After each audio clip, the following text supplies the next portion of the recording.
আজকে এক নম্বর সিগন্যাল দেওয়া হচ্ছে, যদি এই নারী কমিশনের নামে যে বেশ্যা কমিশন গঠন করা হয়েছে ওদেরকেও অতি সত্বর যদি বিতাড়িত করা না হয়, বাংলাদেশের ঘরে ঘরে আন্দোলনের দুর্গ গড়ে তোলা হবে, এমন ধাক্কা মারা হবে, এমন ঢেউ তোলা হবে যে বঙ্গোপসাগরের ঢেউ তার সামনে কুলাতে পারবে না ইনশাআল্লাহ।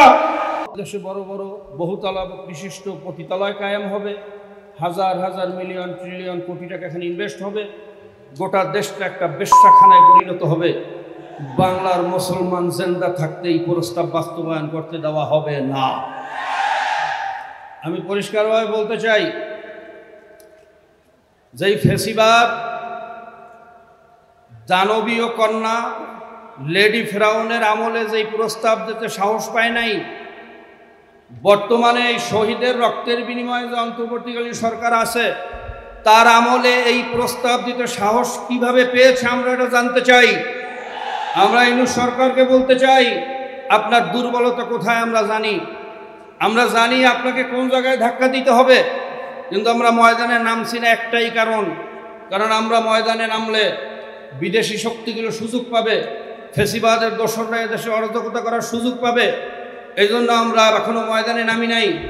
আজকে এক নম্বর সিগন্যাল দেওয়া হচ্ছে, যদি এই নারী কমিশনের নামে যে বেশ্যা কমিশন গঠন করা হয়েছে ওদেরকেও অতি সত্বর যদি বিতাড়িত করা না হয়, বাংলাদেশের ঘরে ঘরে আন্দোলনের দুর্গ গড়ে তোলা হবে, এমন ধাক্কা মারা হবে, এমন ঢেউ তোলা হবে যে বঙ্গোপসাগরের ঢেউ তার সামনে কুলাতে পারবে না ইনশাআল্লাহ। অতি সত্বর এই কমিশনকে বিলুপ্ত ঘোষণার আহ্বান রেখে আলোচনা শেষ করছি। আসসালামু আলাইকুম। সংগ্রামী তাওহীদি জনতা, এ পর্যায়ে বক্তব্য রাখবেন ভোলা জেলার সংগ্রামী সভাপতি, হেফাজতে ইসলাম বাংলাদেশের কেন্দ্রীয় নায়েবে আমির হযরত মাওলানা আনাস। অসুস্থতা সত্ত্বেও হযরত আজকের এই মহাসমাবেশে যোগদান করবার জন্য তশরিফ এনেছেন। আমাদের সকলের সামনে এখন বক্তব্য রাখবেন হযরত মাওলানা আনাস। আসলে একে তো অনেকগুলি নদী পার হয়ে আসছি, দ্বিতীয়ত হইল অসুস্থ, ভূমিকা ছাড়াই কথা বলতে হয়। যে আমার আগে এক ভাই বলছে যে এই সংস্কারওয়ালাদেরকে বলছে যে এরা পাগল। আমি পাগল বলতে চাই না, পাগলের কোনো বিচার নেই। যদি তাদেরকে পাগল বলি তাইলে তাদের কোনো বিচার করতে পারবো না। এই জন্য তাদেরকে পাগল বলতে আমি রাজি না। তারা সম্পূর্ণ সুস্থ, কিন্তু মস্তিষ্ক আসলে তাদেরকে আল্লাহ পাক অসুস্থ করিয়ে দিছে। এরা নিজেরও টের পায় না যে এদের মস্তিষ্কটা অসুস্থ। দ্বিতীয় কথা হইল ভাই, এই নারী সংস্কারের নামে তারা যেই কাজটা করতে চাইছে, যে বেশ্যাদেরকে শ্রমের মর্যাদা দিতে চাইছে, এইটা তাদের একটা অধিকার তারা চাইছে। কারণ তারা অবৈধ সন্তান হিসাবে বর্তমানে বাংলাদেশে বসবাস করতেছে। তাদের এই অবৈধতা দূর করার জন্য তারা বেশ্যাদেরকে বৈধতা দেওয়ার একটা পথ খুঁজছে, তাদের বৈধ সন্তান হিসেবে তারা ঘোষিত হওয়ার জন্য। আর নারী পুরুষের সমান অধিকার হবে। সমান অধিকার বলতে তারা সম্পদের ভিতরে সমান অধিকার চাইছে। এই সম্পদের ভিতরে সমান অধিকার চাইতে হইলে পুরুষ এবং নারীর আল্লাহ পাক অন্যান্য যে জিনিসগুলি বেশ কম রাখছে ওগুলির ভিতরে তো সমান হইতে হবে। তারা যেমন নারীরা সর্বদাই পেটে সন্তান ধারণ করে, পুরুষেরাও সন্তান ধারণ করতে হবে, এইটারও দাবি করতে হবে। যারা এই দাবি করে তাদেরকে আমরা বলবো যে আপনারাও সন্তান ধারণ করেন। আল্লাহ পাক আমাদের সকলকে বুঝবার তৌফিক দান করুক, এদেরকে হেদায়েত নসিব করুক। ওয়া আখির দাওয়ানা আলহামদুলিল্লাহি রাব্বিল আলামিন। সংগ্রামী তাওহীদি জনতা, এ পর্যায়ে বক্তব্য রাখবেন উম্মুল মাদারিস দারুল উলুম মুঈনুল ইসলাম হাটহাজারী মাদ্রাসার স্বনামধন্য মুফতি ও মুহাদ্দিস উস্তাজুল আসাতিজা, হেফাজতে ইসলাম বাংলাদেশের কেন্দ্রীয় নায়েবে আমির বর্ষিয়ান আলেম দ্বীন হযরতুল আল্লাম মুফতি জসিমউদ্দিন।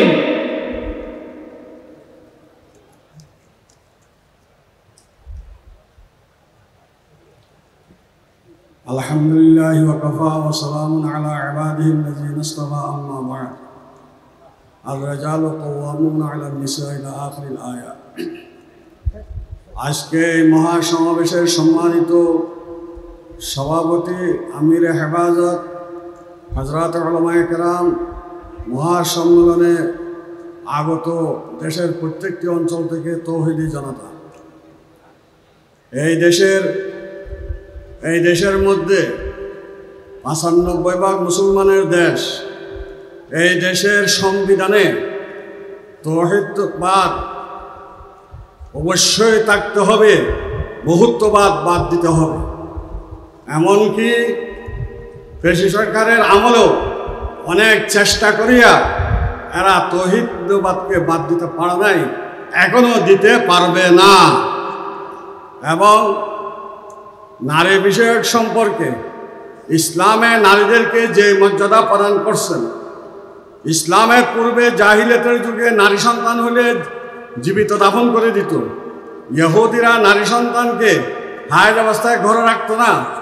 এইভাবে অন্য কিছু ধর্ম ছিল, তাদের পুরুষরা মারা গেলে, স্বামী মারা গেলে নারীকেও জীবিত জ্বালায় দিত।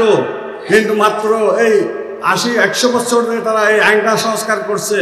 ইসলামের মধ্যে আল্লাহ নবী বলছেন যে তিনজন নারী বা দুইজন বা একজন নারীকে লালন পালনকারী বিবাহ দিবে, সেই জান্নাতে আমার সাথে, যেমন আমার দুটি আঙ্গুল একটার পাশে, সেরকম আমার সাথে জান্নাতে থাকবে।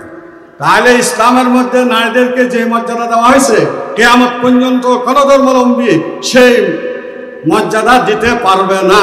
সেই জন্য নারী আন্দোলন, নারী নীতি সংস্কারের নামে কোরআন হাদিসের সাথে সাংঘর্ষিক কোনো আইন করতে পারবে না। তার সাথে সাথে আমি একটা কথা বলবো যে বর্তমান সরকার আপনাদেরকে ছাত্র জনতা, তৌহিদি এবং হেফাজত ইসলামের নেতা কর্মীরা আপনাদেরকে ক্ষমতায় বসাইছে এবং আপনারা এই দেশের সংস্কার করবেন ওয়াদাবদ্ধ হয়েছেন, শপথ গ্রহণ করছেন। আমি মনে করি সবচেয়ে বড় সংস্কার জালেমকে জুলুম থেকে রক্ষা করে মজলুমকে জুলুম থেকে রেহাই করা। তাই আপনাদের জন্য প্রথম সংস্কার হবে যারা আল্লাহ দ্রোহী এবং ইসলামের দ্রোহী ছিল, তাদের বিরুদ্ধে প্রতিবাদ করতে গিয়ে যে সমস্ত আলেম ওলামা তৌহিদি জনতা এইভাবে মিথ্যা মামলা করছে, তাদেরকে রেহাই করা আপনাদের প্রথম সংস্কার।